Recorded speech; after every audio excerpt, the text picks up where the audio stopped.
செய்தி ஒரு மகா ஓரத்தில் சின்ன எழுத்தில் வெளியாகி இருந்தது. கோபிநாத்தின் பதில்களும் எமர்ஜென்சி நினைவுகளும் தேசாய் ஜனாதிபதி தேடுவது பற்றியும் அட்டகாசமான செய்திகளுக்கு உள்ளே அந்த செய்தி புதைந்து போய்விட்டது. எனக்கு அந்த லத்தாங்கியை பற்றி மேல் விசாரிக்க அவகாசம் கிடைக்கும் என்று தோன்றவில்லை. ஒரு நிருபனின் வாழ்க்கை அப்படி முதல் தின அவலங்கள் மறுதினம் மாறிவிடுகின்றன. நான் லத்தாங்கியை செவ்வனே மறந்துவிட்ட அந்த மறுதினத்தில் 2 விஷயங்கள் நடந்ததால் அந்த பெண் மறுபடி என் ஞாபகத்தில் வந்தாள். மத்தியானம் டிஃபன் சாப்பிட்டுட்டு ஆபீஸ் திரும்பினப்போ டிவி நாயர் உனக்கு ஒரு டெலிஃபோன் பண்ணு என்றான். யாரானு என்றேன். பெண்குட்டி என்றான். அதற்கு மேல் எனக்கு மலையாளம் வராது. என்ன விஷயமா நாயர் என்றேன். நேத்திக்கு ஒரு சூசைட் பத்தி எழுதியிருந்ததே, அது யாருன்னு கேட்டுது. அந்த ரிப்போர்ட்டரை மீட் பண்ணணும்னுது. நான் போண்டா சாப்பிட போயிருக்கான் வரும்னு. பேர் சொல்லல? இல்ல. குட்டி யாருன்னு உனக்கு தெரியாது? தெரியாது. நாயர் என்னை பார்த்த பார்வை ஸ்ரீலோலா என்றது. நாயர் தொழிற்சங்க ஆசாமி. முதலாளியுடன் பேசியிருக்கிறான். முதலாளியை அவன் இவன் என்றுதான் பேசுவான். இல்ல நாயர், அதுக்கும் ஒரு ராசி வேணும் என்றேன். ராசி இல்ல, காசு என்றான். ஒரு நாள் நாயருடன் போய்தான் பார்க்கலாமே என்று தோன்றியது. அந்த பெண்குட்டி அதற்கப்புறம் டெலிஃபோன் செய்யவில்லை. நான் 6:30 மணி வரை அலுவலகத்தில்தான் இருந்தேன். எடிட்டர் கூப்பிட்டு வேலூருக்கு பக்கத்தில் ஒரு சாமியாரை பற்றி வார அனுபந்தத்துக்கு எழுத வேண்டும், உடனே போய் விட்டு வா என்றார். அதற்காக அக்கவுண்ட்ஸ் டிபார்ட்மெண்ட்டுக்கு போய் பணத்துக்கு ஏற்பாடு செய்துவிட்டு திரும்பி எங்கள் அறைக்கு வந்தபோது நாயர் இல்லை. என் மேஜை மேல் ஒரு சிறிய காகிதத்தில் செய்தி எழுதியிருந்தது. உன் தங்கை டெலிஃபோன் செய்தா, மிக அவசரமா வீட்டுக்கு வரணுமா. டிவி. ஆட்டோவில் இறங்கிய போது எனக்கு திடுதிப்பென்று வியர்த்தது. வாசலில் கூட்டம். என் அம்மா நிலைப்படியில் உட்கார்ந்திருக்கிறாள், மூக்கை சிந்திக்கொண்டு. அவள் அருகில் வினோதா திகிலாக பார்த்து கொண்டு உட்கார்ந்திருக்க, அக்கம் பக்கத்திலிருந்து 10 பேர் சுற்றிலும் நிற்க, என்னை கண்டதும் உங்க மகன் வந்துட்டாருமா என்று வழிவிட, நான் என்னம்மா என்றேன். உள்ள போய் பாரு என்றாள். என் வீட்டின் அமைப்பை இந்த சந்தர்ப்பத்தில் சொல்ல வேண்டும். எலக்ட்ரிக் ட்ரெயினில் நீங்கள் செல்பவராக இருந்தால் கோடம்பக்கத்துக்கும் சேத்துப்பட்டுக்கும் நடுவில் எங்கள் வீட்டை ஒரு அரை செகண்ட் கீற்றலாக பார்க்கலாம். தென்னை மரங்களின் நடுவில் நெருப்பு பெட்டி போல வீடு. ஜேர்னலிஸ்ட் காலனி என்று நாங்கள் எல்லாம் கோஆபரேட்டிவ் இயக்கத்தின் மூலம் கடன் வாங்கி கட்டின வீடு. மழை நாட்களில் போட் வேண்டும். வாசல் கதவை திறந்ததுமே உடனே ஹால்.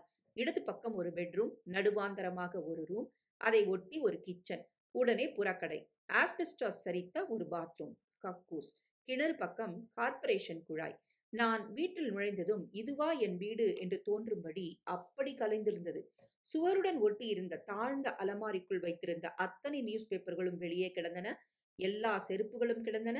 அலமாரி புத்தகங்களும் அத்தனையும் கிடந்தன. இங்க் சிதறி கிடந்தது. பிரம்பு நாற்காலி மேல் போட்டிருந்த திண்டு கிழிந்த பஞ்சு பஞ்சாக காற்றில் பறந்து கொண்டிருந்தது. டிரான்சிஸ்டர் கிடந்தது. பெட்ரூமிலும் அதே ரணகளம். என் தங்கைகளின் சாரிகள் எல்லாம் சேர்ந்து ஒரு ஹோலி பண்டிகை. ஹேர் ஆயில், சென்ட் பாட்டில், பட்டுப்புடவைகள், பிளாஸ்டிக் நகைகள், துப்புரவாக ஓர் இடம் பாக்கி இல்லாமல் வீடு கலைக்கப்பட்டிருந்தது. சமையலுள்ள வந்து பாரு என்றாள் அம்மா. என்னம்மா இதெல்லாம், எப்ப ஆச்சு? எப்ப ஆச்சோ 6:30 மணிக்கு தான் எனக்கு தெரியும். வெளியில போயிருந்தியா? ஆமா, இந்த கடங்காரி வெலிங்டன் டாக்கிஸ்ல இன்னைக்கு ஒழிஞ்சு போறது அந்த கன்றாவி சினிமா. போயே ஆகணும்னு ஒத்த கால்ல நின்னா. பாரேன், பட்ட பகல்ல சுத்துப்பட்டவா எல்லாரும் இருந்திருக்கா, ஒத்தராவது கவனிக்கலையே. எனக்கு அந்த கலைப்பில் இருந்த அவசரமும் அவமரியாதையும் கொடுமையும் பயம் தந்தது. ஆனா ஒரு சாமான் திருட்டு போலையே. பணம் அப்படியே இருக்கு, வெள்ளி பாத்திரம் அப்படியே இருக்கு, நகையெல்லாம் அப்படியே இருக்கு. இரும்பு பீரோவை கூட குடஞ்சு திறந்திருக்கான். எஸ்எஸ்எல்சி சர்டிபிகேட், எல்ஐசி பாலிசி விட்டெறிஞ்சிருக்கான். ஒரு குந்துமணி எல்லாம் மூளைக்கு மூளை. திருட்டு போலடா. அவர்கள் திருட வரவில்லை. என்ன சார் இது அக்கிரமம்? பகல் கொள்ளையா இருக்கு. நீங்க உடனே போலீஸ்ல ரிப்போர்ட் பண்ணுங்க சார். என் மேக்ஸி எல்லாம் பாழண்ணா, இங்கு கொட்டி. அப்புறம் டிரான்சிஸ்டர் பாடல. யார் யார் யார் இவர்கள்? எதற்காக இந்த அலங்கோலம்? சுமதி எங்க? இவ இத்தனை சீக்கிரம் வீட்டுக்கு வந்துடுவாளா? நான் ஒருத்தி தானே காவல் காக்கணும். ஒரே ஒரு நாள் சினிமாவுக்கு போனா இப்படி. அவன் திருடத்தான் வந்திருக்கான் மாமி. பார்த்துட்டே இருக்கிறப்போ நீங்க வந்துட்டீங்க போல இருக்கு. போட்டது போட்டபடி பின்பக்கமா ஓடி இருக்கான். போலீஸ்ல நாயை வச்சு கண்டுபிடிச்சிடுவா. வரேன், கதவை தொடுறேன். வாய பொளக்கறது. என்னடா பூட்டு இது, பார்க்கறதுக்கு தான் பெருசா இருக்கு. நீங்க ஒரு டோர் லாக் போட்டுடுங்க விஸ்வநாத். அதான் எப்பவுமே சேஃப். ஒவ்வொரு புத்தகமும் பிரிக்கப்பட்டு கலைக்கப்பட்டு. அண்ணா, இந்த வீடே வேண்டாம், பேசாம வித்துடு. எனக்கு என் தனிமை திடீர் என்று உரைத்தது. ஒரு வீட்டை பூட்டிச் சென்றால் அது பூட்டியே இருக்கும் என்ற சோஷியல் நம்பிக்கையுடன் தான் செல்கிறோம். நான் வினோதாவை பார்த்தேன். பயம் வந்தது. வாங்க, மணி என்ன என்றார் அந்த police outpost head constable. 7:30ங்க. எனக்கு ரிலீஃப் வரணும். நைட் டியூட்டிக்காரரு. என்ன கேஸு? சொன்னேன். என்னென்ன சாமான் காணாம போயிருக்குங்க? சாமான் ஒண்ணும் காணாம போலீங்க. பின்ன எல்லாம் கலைஞ்சு கிடந்தது அவ்வளவுதான். இத ஒரு கேஸா கொண்டு வந்தீங்களா? இது ஒரு கேஸ் இல்லையா? இது என்ன கேஸுன்னு நான் எழுதிக்கிறது? House braking. பட்ட பகல்ல ஒரு வீட்டோட பூட்ட உடைச்சு, உள்ள வந்து எல்லா சாமான்களையும் கவுத்து, கந்தர்கோலம் பண்ணி, இது குத்தம் இல்லையா? குற்றம் தாங்க. எந்த செக்ஷன்ல எடுக்கிறதுன்னா, எதுக்கும் எங்க எஸ்ஐ ஒரு வார்த்தை கேட்டுக்கிட்டு என்ட்ரி போட்டுடலாங்க. உட்காருங்க. பேர் என்ன சொன்னீங்க? மறுதினம் இதை என் ஆபீஸில் எல்லோரிடமும் சொன்னேன். பெரும்பாலானவர்கள் திருடத்தான் வந்திருக்கிறான். என் அம்மாவும் தங்கையும் வந்துவிடவே ஓடி போயிருக்க வேண்டும். பொருள் எதுவும் திருட்டு போகாதது எங்கள் அதிர்ஷ்டம் என்றுதான் சொன்னார்கள். அன்று மாலையே நான் பஸ் பிடித்து வேலூர் அருகில் இறங்கி ஒரு குகைக்குள் இருக்கும் சாமியாரை பேட்டி காண போயிருந்தேன். கிராம ஜனங்கள் பல பேர் மைல் கணக்கில் நடந்து வந்து தீராத வவுத்து வலி சாமி, இது எப்போ எனக்கு போகும் என்றெல்லாம் கேள்விகள் கேட்டுக்கொண்டிருக்க, ஒவ்வொருவருக்கும் நிதானமாக பதில் சொல்லிக்கொண்டு ரூபாய் வாங்கி கொண்டிருந்தார். அவர் சொல்றது பூரா பலிக்குதுங்க. காரியம் ஆகாதுன்னா பளிச்சுன்னு ஆகாதுன்னு சொல்லிடுறாரு. இருட்டிலேயே பெரும்பாலும் இருந்து ஒரு கலர் வந்துவிட்டது சாமியாருக்கு. பேப்பர் கார்களை பார்ப்பதில்லை என்று சொல்லி அனுப்பினார். சொந்த விஷயமாக வந்திருக்கிறேன் என்றேன். சந்திக்க ஒப்புக்கொண்டார். அடர்த்தியாக ரோமம் படைத்து ஏதோ ஒரு உபதேவதையை உபசித்து பச்சை கற்பூரம் மணக்கும் சாமியாரை என்ன கேட்பது? என் வீட்ல திருட வந்தாங்க. ஒரு சாமான் காணாம் போல என்று என் கேஸை விவரித்தேன். அவங்க திருட வரல, தீ வைக்க வந்தாங்க என்றார் சாமியார். அடுத்த பஸ் பிடித்து திரும்பி வந்து விட்டேன். 3 தினங்கள் அந்த அவுட்போஸ்ட் கான்ஸ்டபிள் எங்கள் வீட்டுக்கு நடையாக நடந்து கேள்வி மேல் கேள்வியாக கேட்டார். காலை ஒரு நாய் கொண்டு வந்திருந்தார்களாம். அம்மா தான் சொன்னாள். அது துருத்தி மாதிரி மூச்சு விட்டுட்டு எல்லா இடத்தையும் மோந்து பார்த்துட்டு நேரா பத்மா கஃபேல போய் நின்னுடுத்து. அவ்வளவுதான். அதுக்கு மேல அதுக்கு மசால் தோசை வாசனை தான் ஞாபகம் வந்திருக்கும். 3வது தினம் ஆபீஸில் மறுபடி டெலிபோன் வந்தது. டிவி நாயர் தான் எடுத்து அதே குட்டி என்று என் கையில் கொடுத்தான். ஹலோ, 4 தினங்களுக்கு முன்னாடி மயிலாப்பூர்ல ஒரு பொண்ணோட தற்கொலைய பத்தி எழுதின ரிப்போர்ட்டரோட பேசணும். பேசுங்க, நான் தான் அது. ஓ, உங்க பேரு? விஸ்வநாத். மிஸ்டர் விஸ்வநாத், நான் உங்கள பார்க்கணும். நீங்க? என் பேர் ரூபா. இறந்து போன லதாங்கியோட தங்க நான். நான் ஒரு ஏர் ஹோஸ்டஸ். உங்கள நான் பார்க்க முடியுமா? உங்க வீடு எங்க இருக்கு? என் வீட்டுக்கு வர வேணான்னு நெனைக்கிறேன். நிலைமை சரியில்ல. நான் உங்க வீட்டுக்கு வரலாமா? என் சிறிய குச்சில் டில்லி மூடாவில் ஒரு ஏர் ஹோஸ்டஸ் உட்கார்ந்திருக்க, சுற்றிலும் அம்மா, லக்ஷ்மி, சுமதி, வினோதா, கொடியில் தொங்கும் பனியன்கள், சைக்கிள். வேண்டாம். 6 மணிக்கு ஹிகின்பாதம்ஸ் கிட்ட வாங்க பார்க்கலாம் என்றேன். 6 மணிக்கா? நான் 404 ஃப்ளைட்ல போணும்.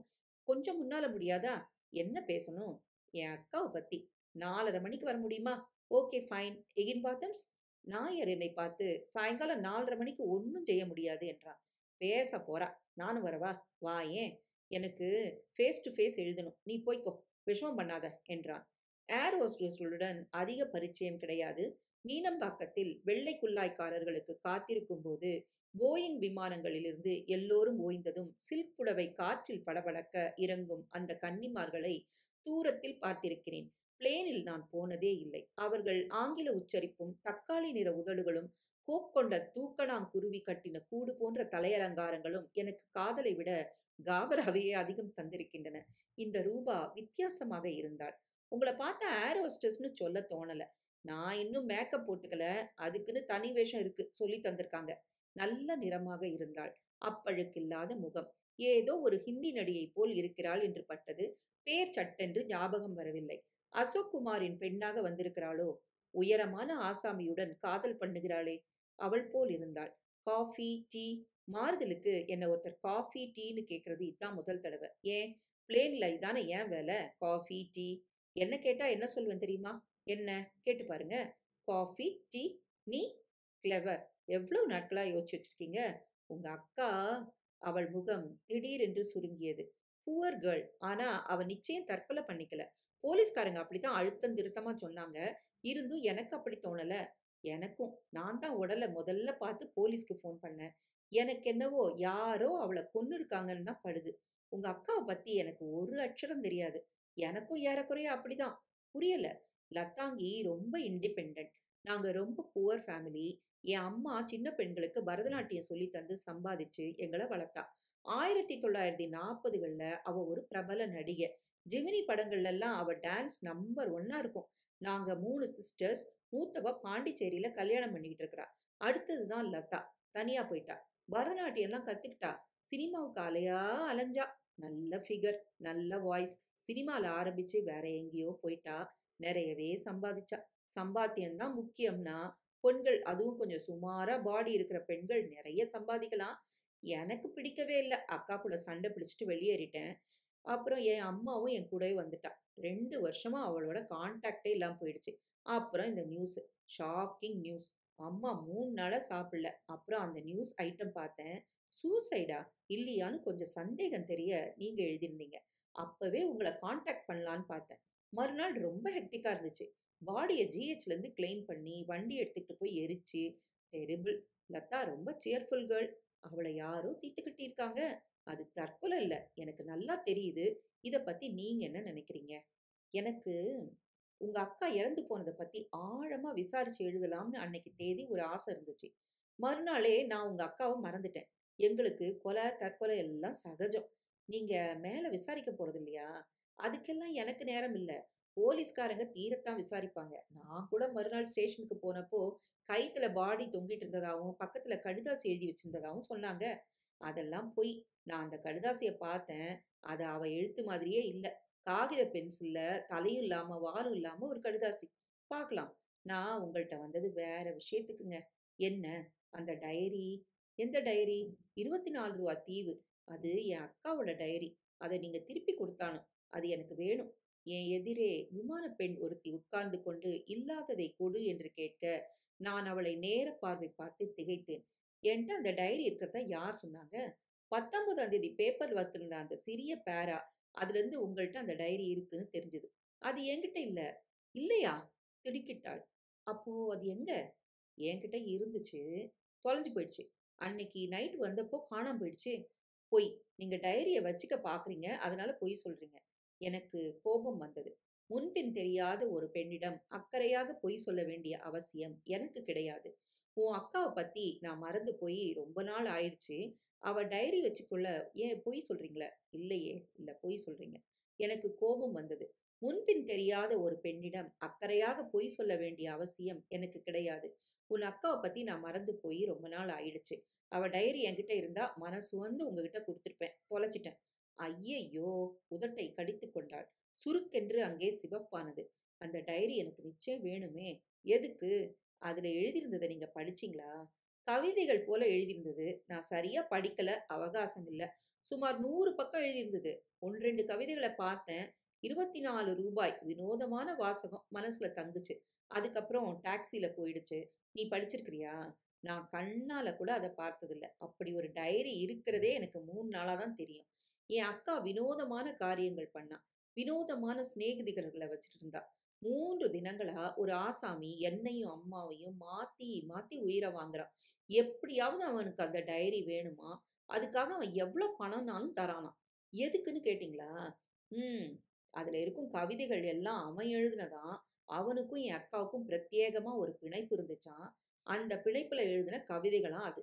சின்ன பையன், இளைஞன், சங்கோஜி. வெட்கப்பட்டுக்கிட்டு வெளியில நிக்கிறான். கூப்பிடட்டுமா? கூப்பிடுங்களேன்.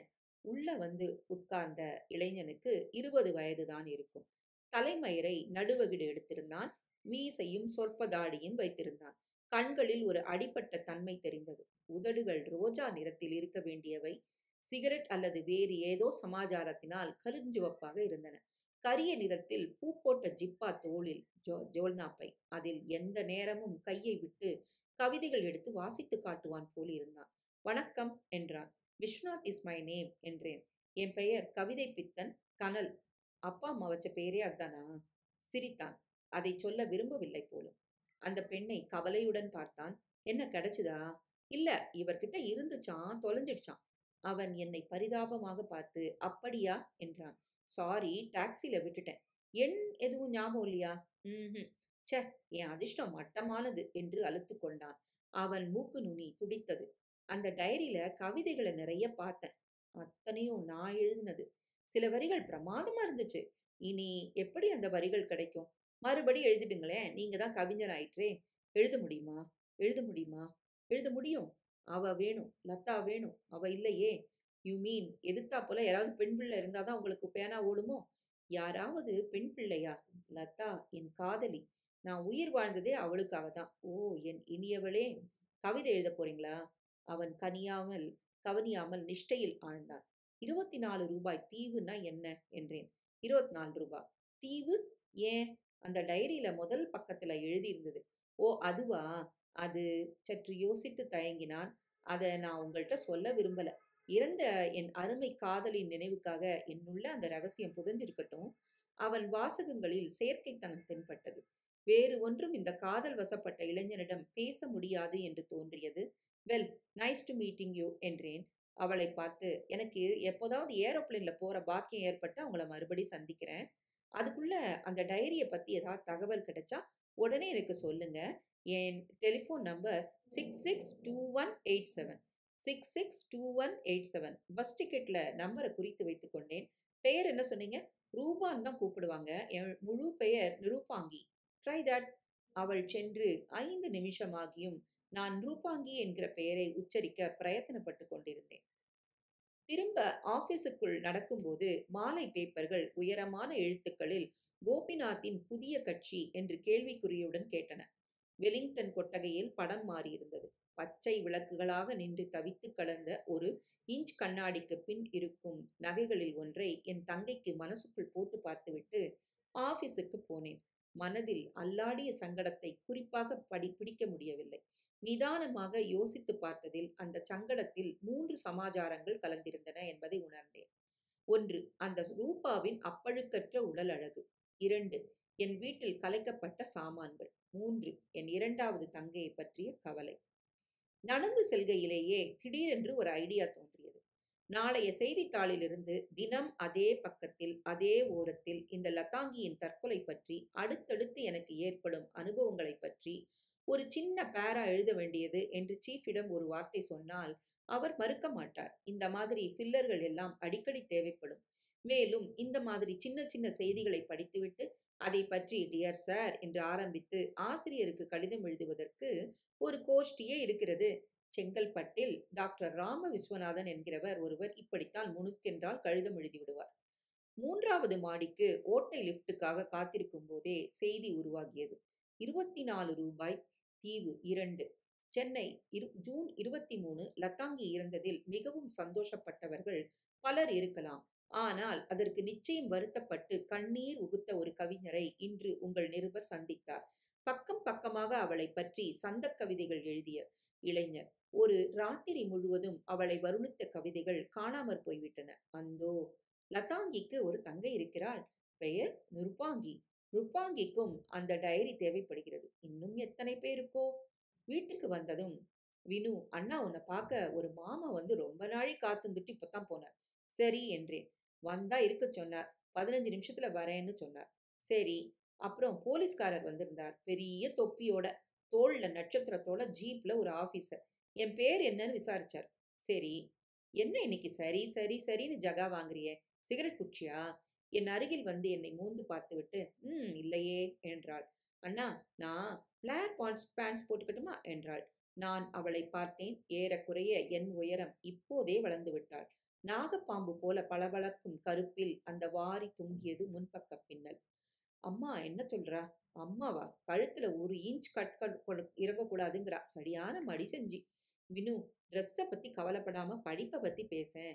என் ஃப்ரெண்ட்ஸ் எல்லாரும் போட்டுன்னு இருக்கா. இதோ இவர்தான் வந்திருந்தார். நமஸ்காரம் என்றார். அவரை எனக்கு முன்பின் தெரியாது. 40 வயது இருக்கும்.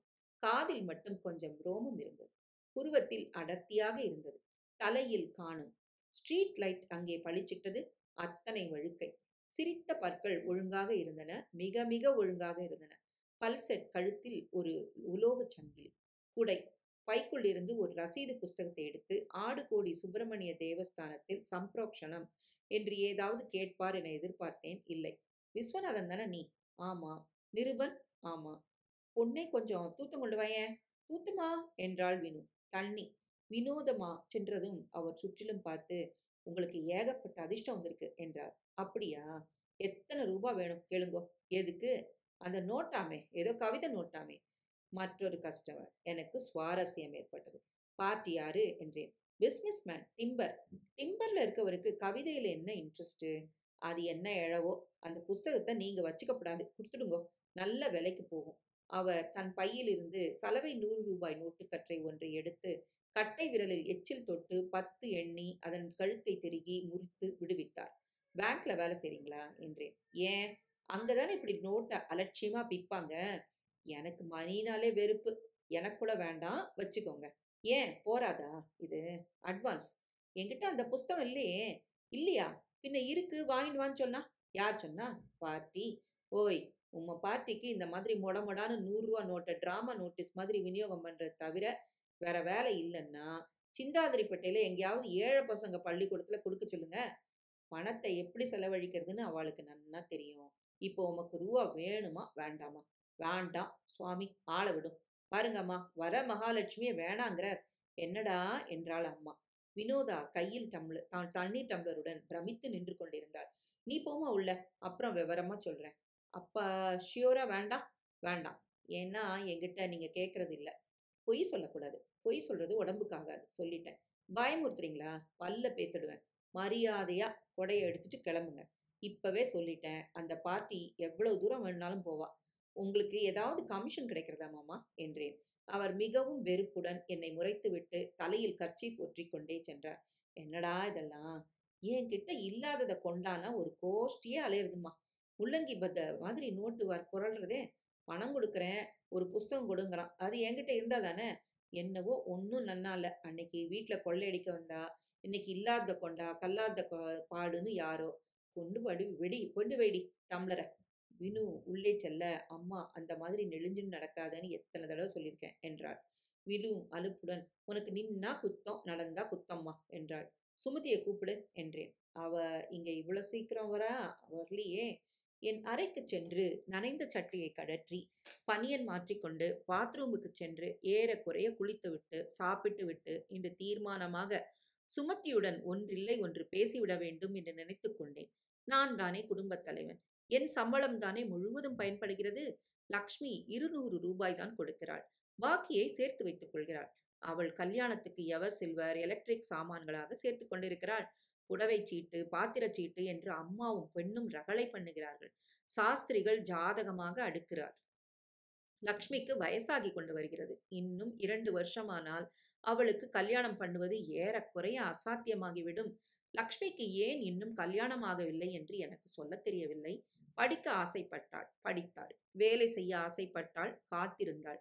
வேலைக்கு போனாள். வருஷம் வருஷமாக ஒத்தி போட்டுக் கொண்டே போய் இப்போது வயது குறுக்கிடுகிறது. 32 வயதில் பையன்கள் பார்க்க வேண்டியிருக்கிறது. பார்த்தால் அவர்கள் கேட்கும் முதல் கேள்வி, பொண்ணுக்கு இதுவரைக்கும் ஏன் கல்யாணம் ஆகல? அதே கேள்விய அவர்கள்ட்ட போய் 2, 3 இடம் தவறி போயிடுச்சு. சுமதி வந்தபோது நான் வாசலில் மூங்கில் நாற்காலியில் உட்கார்ந்திருந்தேன். சுமதி வரும்போதே ஒரு வாசனை. எங்கிருந்து தான் இந்த சென்ட் எல்லாம் கிடைக்கிறதோ? சாப்பிட்டுட்டு வா, உன் கூட இன்னைக்கு நான் நிறைய பேசணும் என்றேன். நான் சாப்பிட்டாச்சு என்றாள். ட்ரெஸ் மாத்திக்கிட்டு தூங்க போறேன். என்ன விஷயம் சொல்லு. நீ யாரோடோ இந்த பாரு, நாளைக்கு சாயங்காலம் அந்த பையனையே கூட்டு வந்து காட்டிடுறேன். நீ அவனையே கேட்டுக்கோ, சரிதானே என்று சொல்லிவிட்டு உள்ளே சென்றாள். எனக்கு கோபம் வந்தது. அதுவரை நான் கேட்டது எல்லாம் வதந்தி என்றுதான் நினைத்துக் கொண்டிருந்தேன். அவள் இவ்வளவு அப்பட்டமாக சொன்னது எனக்கு பிடிக்கவில்லை. உடம்பு பதறியது. சிகரெட் பிடிக்க வேண்டும் போலிருந்தது. எப்போதாவது தான் பிடிப்பேன். பழக்கம் கிடையாது. தெருக்கோடியில் இருந்த பெட்டிக் கடைக்கு வந்து ஒரு ஃபில்டர் சிகரெட் வாங்கி பற்ற வைத்துக் கொண்டு மெதுவாக நடந்தேன். நாற்காலிகள் எல்லாம் கவிழ்த்து அடுக்கி வைத்து ஹோட்டலை அலம்பிக் கொண்டிருந்தார்கள். 1, 2, 3, 4, 5 என்று எண்ணிட்டிருந்த பலகைகளை சேர்த்து காக்கா கடையை மூடிக்கொண்டிருந்தான். சந்தடி அடங்கி நான் நடக்கும் சத்தம் எனக்கே கேட்டது. விஸ்வநாதா என்று யாரோ கூப்பிட நான் சுற்றிலும் பார்த்தேன். யாரது? இங்கே பார்.